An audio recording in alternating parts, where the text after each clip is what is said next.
नमस्कार मित्रांनो, कसे आहात?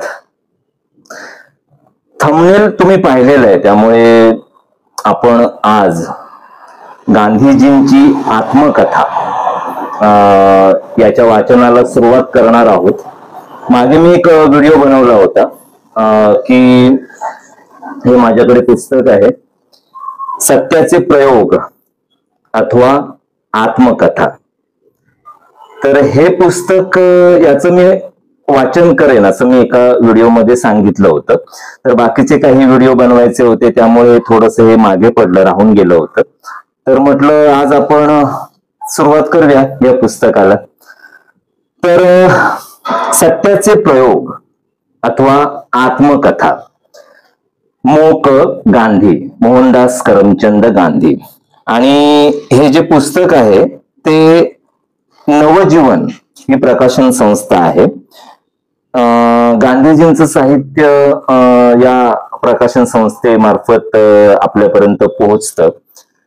तर अनुवादक आहेत या पुस्तकाचे जे मोहनदास करमचंद गांधी यांनी सत्याचे प्रयोग अथवा आत्मकथा, त्यांनी जे काय आपल्या आयुष्यामध्ये सत्याचे प्रयोग केले जगतानाचे, तर त्या सगळ्यांबद्दल महात्मा गांधीजींनी यात लिहिलंय. आणि ते जे काय त्यांचं लिखाण आहे त्याचा मराठीत अनुवाद जो आहे तो सीताराम पुरुषोत्तम पटवर्धन यांनी केलेला आहे. हे पुस्तक मित्रांनो मी विकत घेतलंय गांधी बुक सेंटर मधून. मी आणि माझा मित्र आम्ही मणिभवनला गेलो होतो, मणिभवन मध्ये, आणि ते पाहिलं तिथे. आणि तिथेच त्यांनी सांगितलं, विचारल्याच्या नंतर, तिथे बाजूलाच गांधी भवन आहे, गांधी बुक सेंटर आहे, तर तिथून तुम्हाला हे पुस्तक मिळेल. तर तुम्हाला मी ऍड्रेस सांगतो किंवा स्क्रीनवर तुम्हाला इथे आता बाजूला दिसेल. बॉम्बे सर्वोदय मंडळ असं ते मंडळाचं नाव आहे.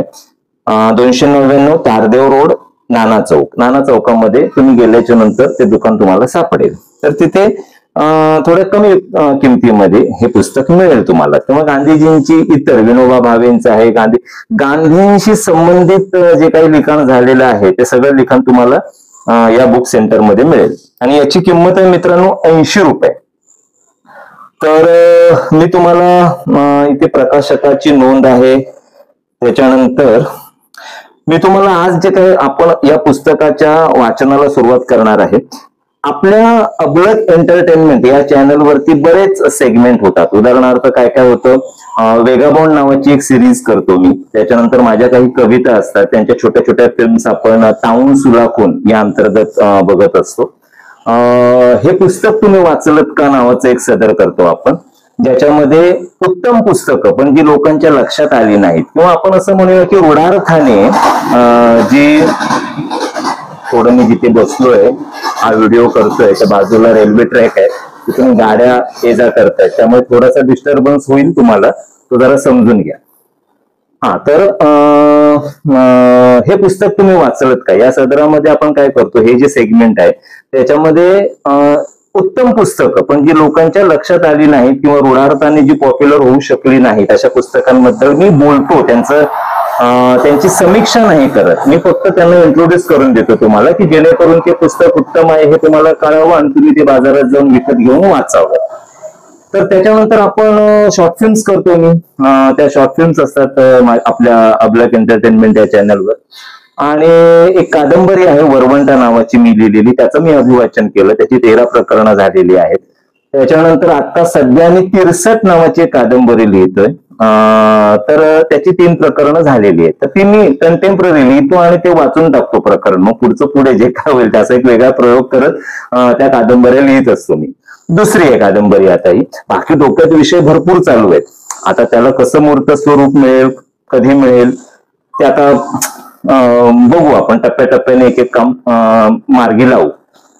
तर याच्यामध्ये बरं आणखी काही पॉप्युलर कवी, हिंदी असोत किंवा मराठी कविता असोत, इंग्रजी असोत, मी त्या वाचत असतो. ज्या मला कविता आवडतात, ज्या मला असं वाटतं की माझ्या ऑडियन्स पर्यंत, आपला जो काही छोटासा परिवार आहे त्यांच्यापर्यंत पोहोचायला पाहिजे, ते मी तुमच्यापर्यंत पोहोचवतो. असं नाही की फक्त माझं चॅनल आहे, मी ओपन केलंय, माझं ते काहीतरी प्लॅटफॉर्म आहे आणि तिथे माझंच काहीतरी करतोय. नाही, उलट माझं आता हळूहळू आपलं थोडंसं कमी होत चाललंय आणि इतर जे मला काही सापडतोय खजिना तो मी तुमच्यापर्यंत पोहोचवण्याचा प्रयत्न करतोय. त्यापैकीच एक पुस्तक असेल ते म्हणजे मोहनदास करमचंद गांधी यांनी लिहिलेली आत्मकथा अथवा सत्याचे प्रयोग. तर याची प्रस्तावना मी आज वाचणार आहे फक्त. बाकी प्रकरण 1 प्रकरण 2 हे आपण नंतर वाचणार आहोत. याच्यामध्ये खंड 1 खंड 2 खंड 3 अशा 3 खंडांमध्ये खंड 3 खंड 4 खंड 5 एकूण 5 खंडांमध्ये विभागलेलं हे पुस्तक आहे. आणि त्याच्यामध्ये एक साधारण काही प्रकरण आहेत, तर ते आपण टप्प्याटप्प्याने वाचू. आता माहित नाही पुस्तक कधी वाचून पूर्ण होईल, पण जे काही पुढचे वर्षभर लागेल, जे काय लागेल, पण ह्या पुस्तकाचा एपिसोड जेव्हा जेव्हा येईल तेव्हा तेव्हा बघत चला मित्रांनो. फार उत्तम पुस्तक आहे, फार उत्तम पुस्तक आहे. म्हणजे जे सत्याच्या शोधात निघाले आहेत आता आणि अलीकडच्या काळात, तर सत्याचा शोध घेणं हे फार कर्मकठीण काम होऊन बसलेलं आहे. तर गांधीजी ज्या मार्गाने निघाले, आता अर्थातच गांधीजींवर ज्यांचं प्रेम आहे किंवा गांधीजी जगभरात म्हणजे आईन्स्टाईनने तर एक असं वक्तव्य केलेलं आहे की उद्या जर पुढच्या भावी पिढीला जर कोणी सांगितलं की असा माणूस होऊन गेला म्हणजे कोणासारखा, गांधींसारखा, तर त्या पिढीचा विश्वास बसणार नाही. हे आईन्स्टाईनचं मत आहे. चार्ली चॅप्लिन सारखा माणूस त्यांची 5 मिनिटं मिळावीत आपल्याला बोलण्यासाठी म्हणून तात्काळत उभा होता. आणि गांधीजींबरोबर जी काही 5 मिनिटं गांधीजींबरोबर त्याने ज्या काही गप्पा मारल्या त्याच्यानंतर तो आपल्या आत्मचरित्रात त्याने जे त्याचं आत्मचरित्र लिहिलंय ते मी मराठीत वाचलंय. हसरे दुःख या नावाने ते बाजारात उपलब्ध आहे. तर त्यात चार्ली चॅप्लिन असं म्हणतो की मी त्या दिवशी गाडी ड्राईव्ह करत होतो आणि मी रस्ता विसरलो म्हणजे मी माझ्या घर निघून गेलो मागे आणि मी आपलं ड्राईव्हच करत राहिलो विचारांमध्ये. गांधीजींचं आणि चार्ली चॅप्लिनचं जे काही चर्चा झाली तर त्याच्यात तो भारावून गेला त्यांचे विचार ऐकून. चॅप्लिन का विसरून गेला, तर चार्ली चॅप्लिनच्या डोक्यामध्ये गांधीजी जे काही म्हणाले त्या भेटीमध्ये 5 मिनिटाच्या, तर त्याच्यात एक नवीन कथानक फुललं त्याच्या डोक्यात. आणि तो सिनेमा म्हणजे मॉडर्न टाइम्स. हा सिनेमा आवर्जून बघा मित्रांनो, कारण चार्ली चॅप्लिनचे सगळे सिनेमे म्हणजे हल्ली तर आपण जे काही विनोदाच्या नावावर जे काही टीव्हीवर चाललेले कार्यक्रम असतात त्यातले जे काही महाभाग नट असतात त्यांच्या मते ते पॉप्युलर आहेत लोकांमध्ये वगैरे असं त्यांना वाटत असतं. तर ते उगाच ना मुलाखती देताना माझा आवडता नट चार्ली चॅप्लिन असं सांगतात. अरे पण चार्ली चॅप्लिन कोण? ज्याने हिटलरला जिवंत असताना चॅलेंज दिलं होतं. तसं नाही हिटलर सारखं मूर्खासारखं हिंसेतून, कलाकृतीतून. आणि तो सिनेमा आणखी दुसरा तो म्हणजे द ग्रेट डिक्टेटर. तर असा तो महान नट आहे ज्याच्या सगळेच प्रेमात होते. अगदी राज कपूर पासून आपल्याकडे दादा कोंडकेंपर्यंत, गोविंदापर्यंत सगळेच चार्ली चॅप्लिनच्या प्रेमात आहेत.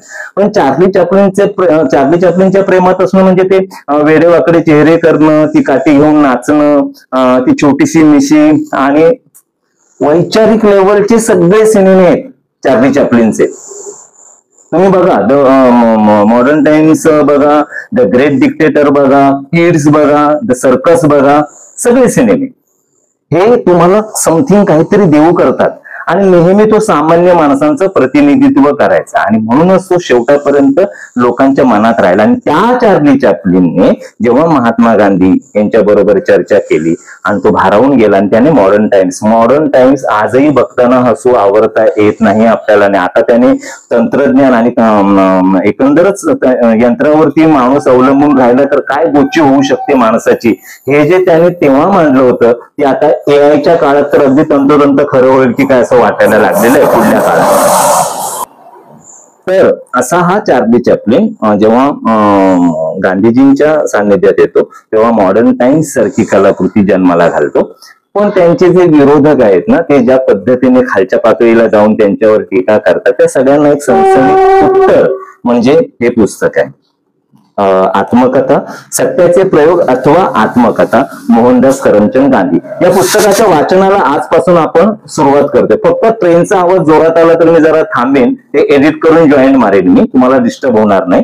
तर मी प्रस्तावना वाचतो जी महात्मा गांधींनी लिहिलेली आहे प्रस्तावना, त्या प्रस्तावनेपासून आपण सुरुवात करूया.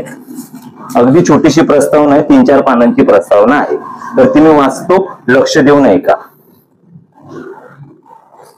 4 किंवा 5 वर्षांपूर्वी निकटच्या सहकार्यांच्या आग्रहावरून मी आत्मकथा लिहिण्याचे मान्य केले होते आणि आरंभही केला.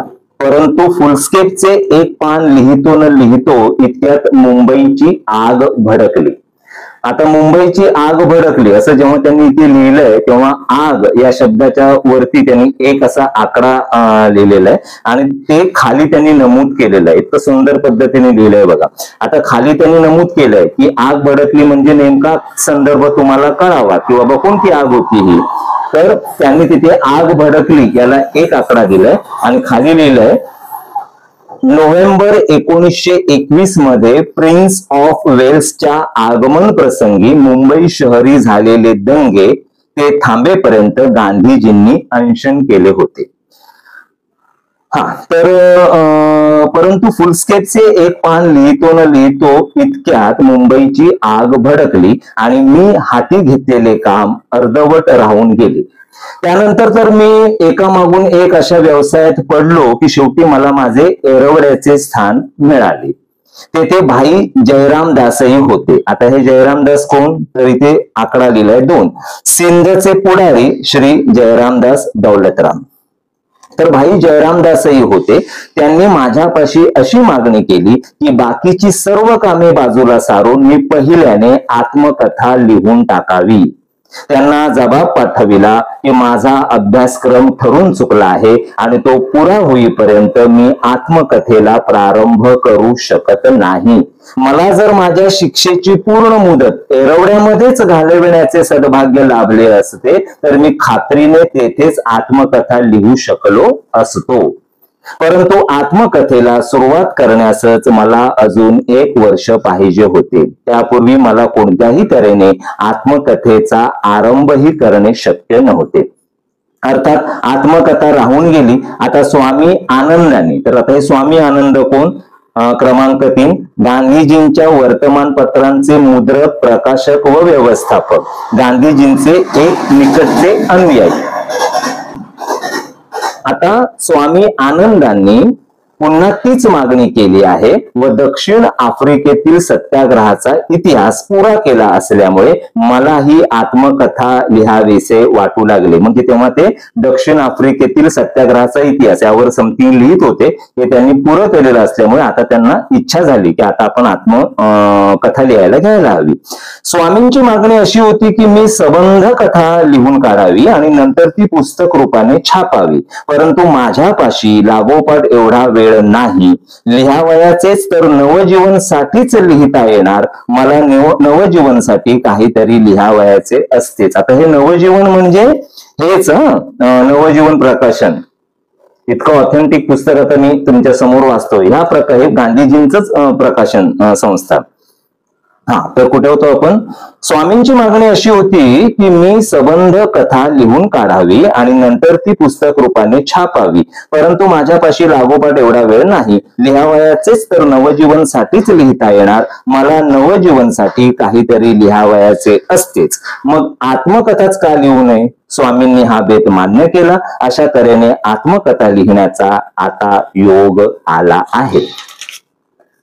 परंतु हा बेत करतो इतक्यात एका निर्मळ अंतःकरणाच्या मित्राने सोमवारी माझे मौन चालू असताना सौम्य शब्दांमध्ये मला म्हटले. ते काय म्हटले ते आपण समजून घेऊच, पण मौन इथे त्यांनी दिलंय. तर दर सोमवारी गांधीजी 24 तास मौन पाळीत. आलं का लक्षात. परंतु हा बेत करतो इतक्यात एका निर्मळ अंतःकरणाच्या मित्राने सोमवारी माझे मौन चालू असताना सौम्य शब्दांमध्ये मला म्हटले, तुम्ही आत्मकथा काय योजून लिहिणार आहात. ही तर पाश्चात्य पद्धत आहे. पूर्वेमध्ये लिहिलेली एक ऐकिवत नाही.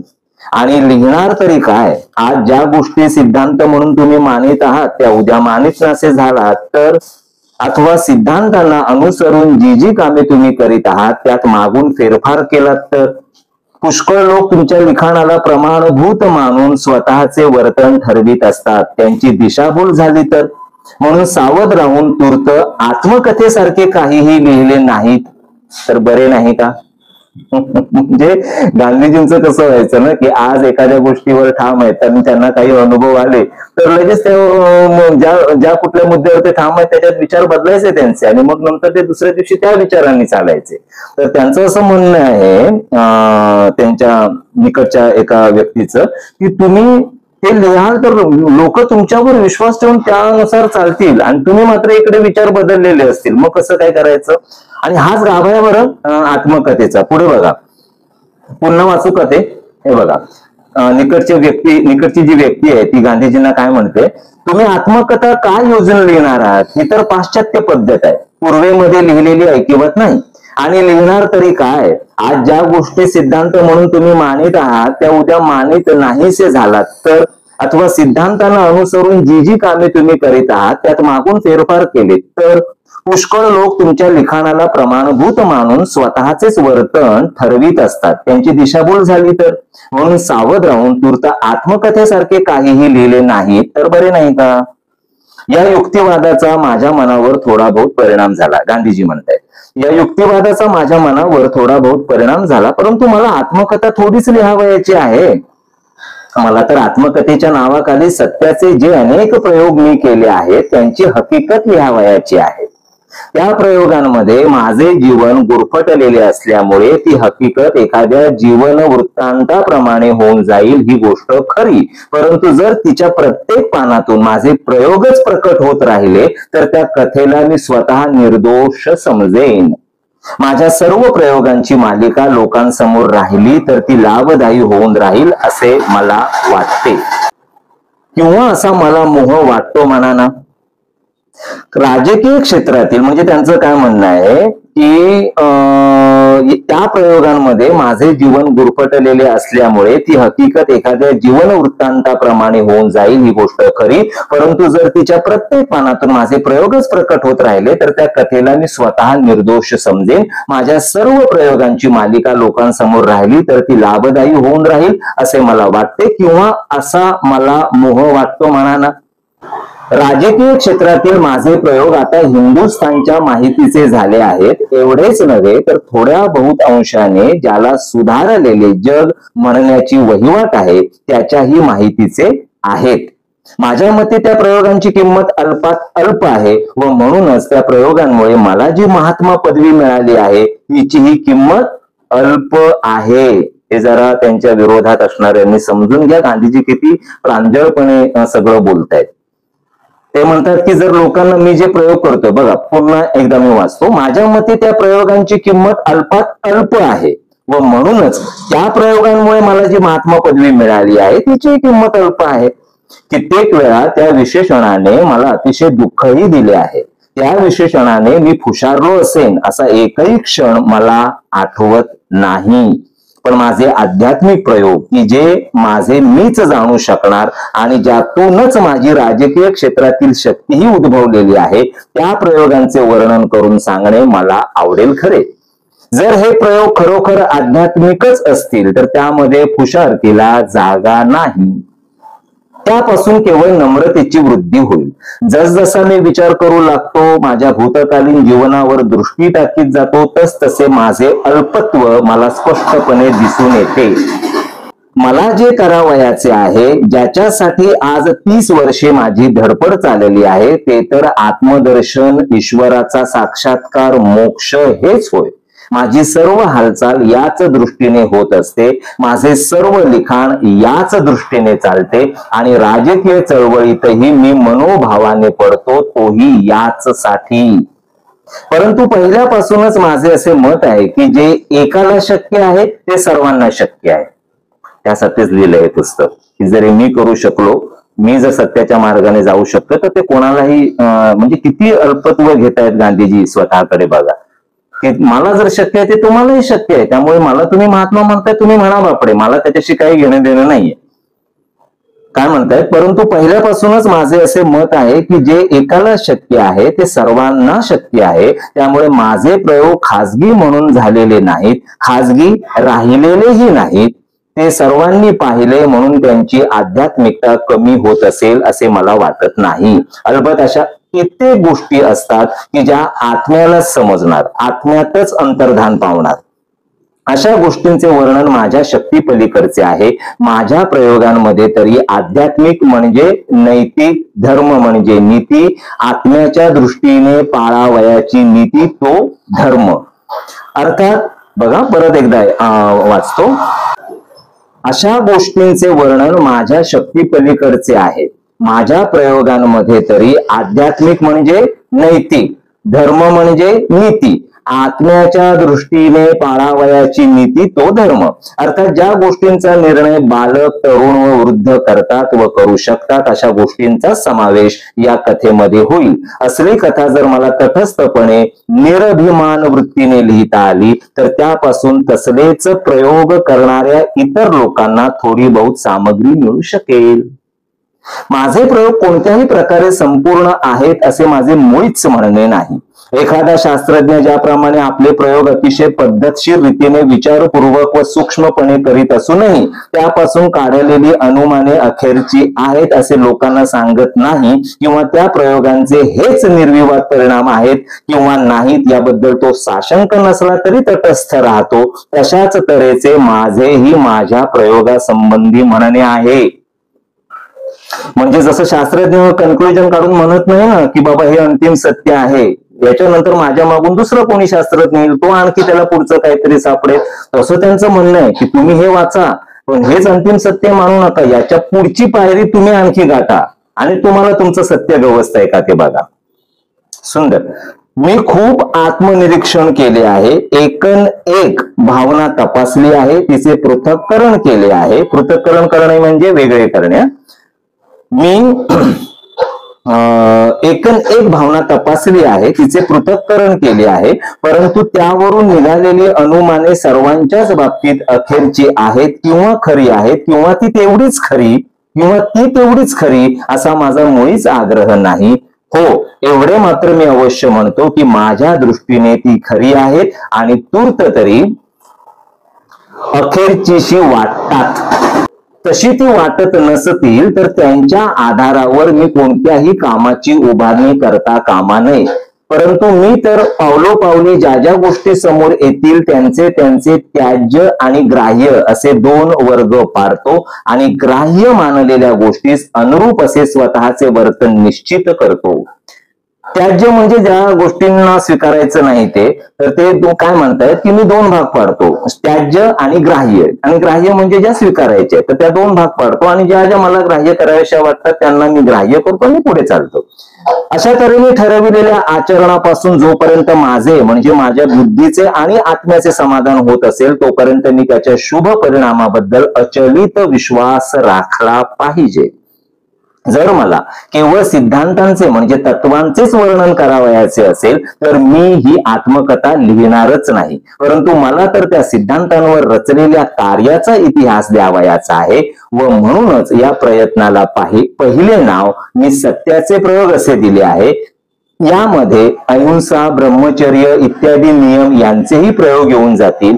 हे नियम सत्याहून भिन्न समजले जातात, परंतु माझ्या मते सत्यच सर्वश्रेष्ठ आहे आणि त्यामध्येच अगणित वस्तूंचा समावेश होऊन जातो.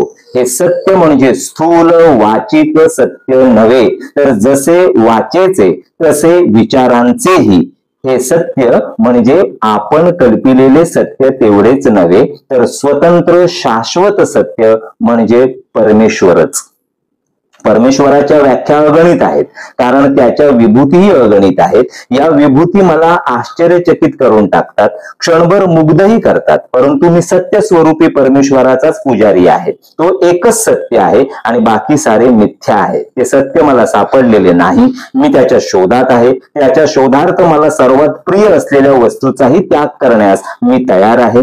या शोधरूपी यज्ञामध्ये या शरीराचाही होम करण्याची माझी तयारी आहे आणि शक्तीही आहे असा मला विश्वास वाटतो. परंतु जोपर्यंत मला त्या सत्याचा साक्षात्कार झाला नाही तोपर्यंत माझ्या अंतरात्म्याला जे सत्यसे वाटते त्या काल्पनिक सत्यालाच माझा आधार समजून त्याच्याच खुणेचा दिवा करून त्याच्या आश्रयाने मी माझे जीवन व्यतीत करीत आहे. हा मार्ग जरी वस्तऱ्याच्या धारेवर चालण्यासारखा आहे तरी तो मला सोप्यात सोपा वाटला आहे. या मार्गाने जाताना झालेल्या भयंकर चुकाही मला क्षुल्लक्षा वाटल्या आहेत, कारण त्या चुका करीत असताही मी बचावून गेलो आहे आणि माझ्या समजुतीने प्रगतीही केली आहे.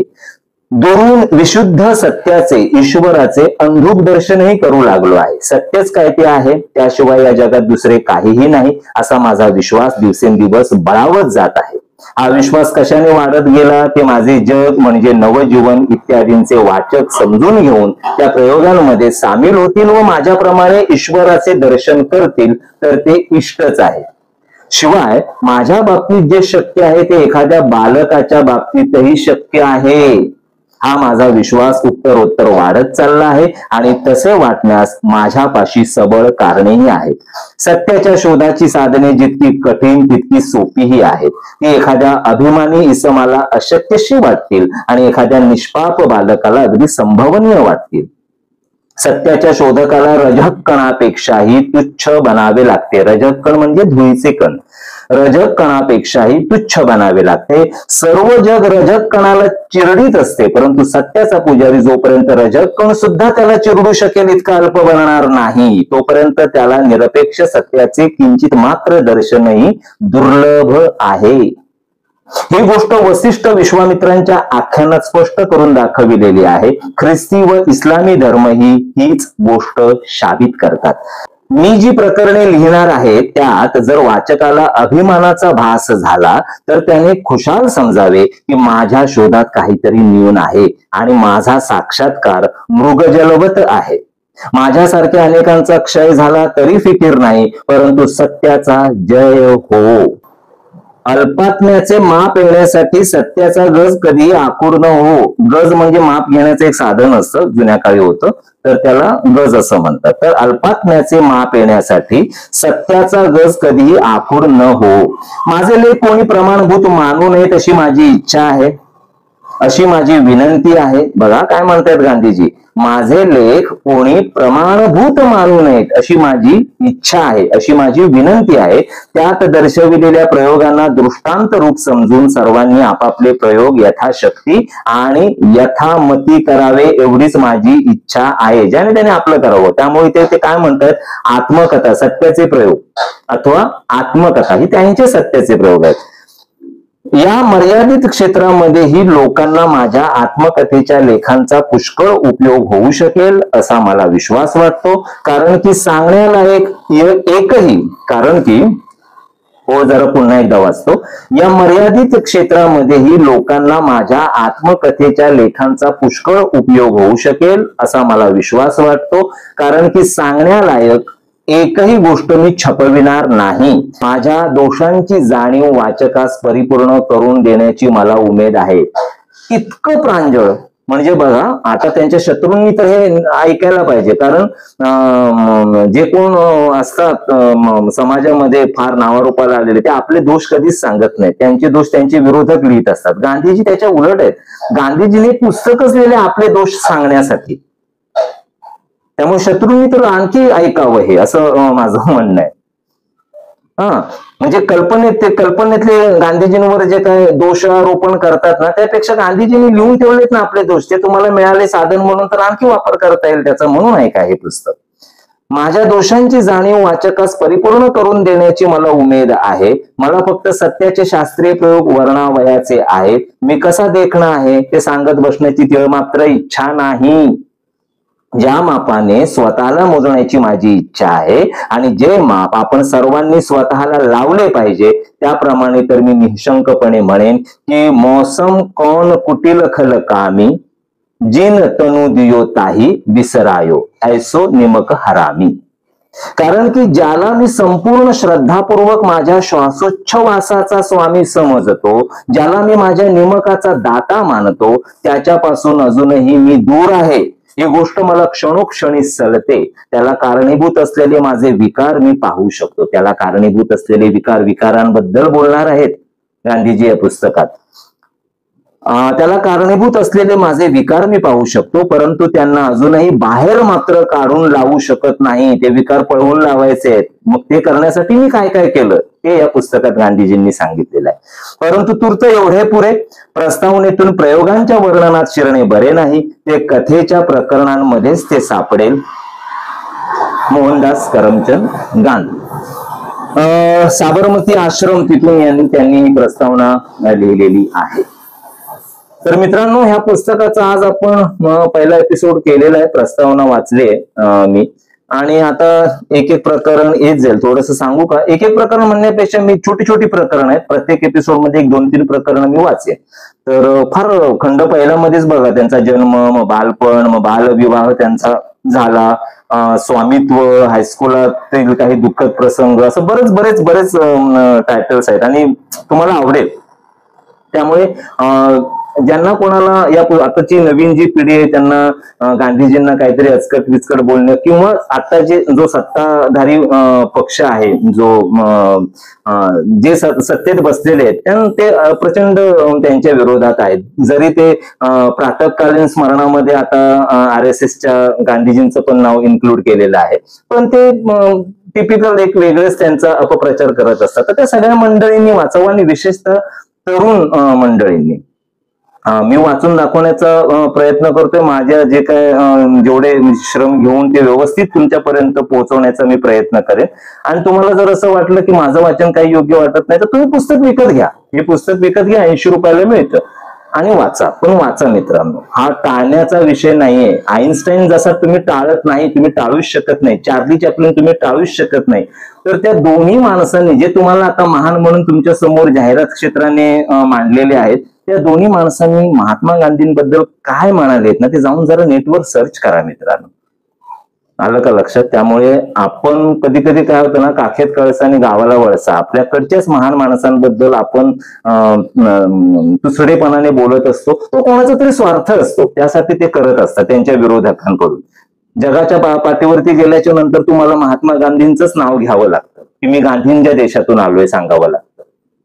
मग त्यांच्या ह्याच्यामध्ये बरेच आहेत. मग नेल्सन मंडेला त्यांना कसे फॉर होते, बरीच मंडळी येतात. तुम्ही फक्त लिस्ट काढायची. जगभरातले जे सगळे आत्ताचे राष्ट्राध्यक्ष, तिसरं महायुद्ध कधी करायचं त्या चढाओढीमध्ये आहेत, की कोण सुरुवात करतो बघूया. पण तेव्हाच जे त्यांना खऱ्या अर्थाने मानत होते ना, ते बघा. नेल्सन मंडेला एक स्वतंत्र व्यक्तिमत्व आहे अभ्यास करण्यासारखं. ते गांधीजींना मानत होते. आलं का लक्षात? त्यामुळे गांधीजी फार मोठी व्यक्ती आहे जी आपल्या या देशात जन्माला आली. तर आपण त्यांचं पुस्तक वाचतोय. बाकी काय जे विरोधक आहेत त्यांना काय मी बोलू शकत नाही. पण शक्यतो पुस्तक पूर्ण वाचा, ऐका काय त्यांचं म्हणणं आहे ते, आणि मग कमेंट बॉक्समध्ये जे काय तुम्हाला विचार तुमचे मांडायचे आहेत ते मांडा. उगाच विरोधाला विरोध करत बसू नका. तेवढा वेळ तुमच्याकडे आधी कसा असतो तेच मला कळत नाही. पण वा जरा सज्ञान व्हा. बाकी काही नाही. बाकी आपले सगळे बाकीचे सेगमेंट चालू आहेत. शॉर्ट फिल्मचं काम चालू आहे. माझ्या कविता 63चं प्रकरण 4 लिहितोय मी, प्रकरण 4. तर ते सगळं येईलच. आणि आताच सांगून ठेवतो, शॉर्ट माहितीपट डॉक्युमेंटरी फिल्म्स, आपल्या भारतीय जो एक चेहरा आहे ते म्हणजे आनंद पटवर्धन. तर यांचा पुढचा एपिसोड असणार आहे. त्यांनी केलेल्या फिल्म्स विषयी आणि एकंदर आनंद पटवर्धन यांच्या कामाविषयीचा पुढचा एपिसोड असणार आहे. तर तो चुकवू नका.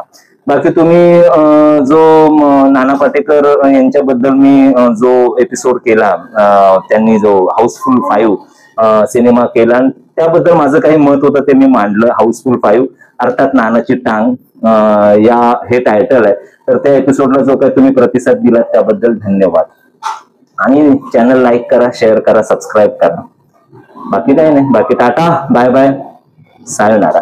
आणि तुम्हाला आणखी काय बघायला आवडेल हे मला जरा सांगा कमेंट बॉक्समध्ये, की आपल्या या चॅनलवरती आणखी अशा पद्धतीचं, किंवा मला एक माझ्या डोक्यामध्ये मुलाखती घ्यायची. तर काही 1-2 मंडळी आहेत त्यांच्याशी माझं बोलणं चालू आहे. तर ते बघू कधी काय होत आहे ते. पण मुलाखती घेईन आपल्या चॅनलसाठी.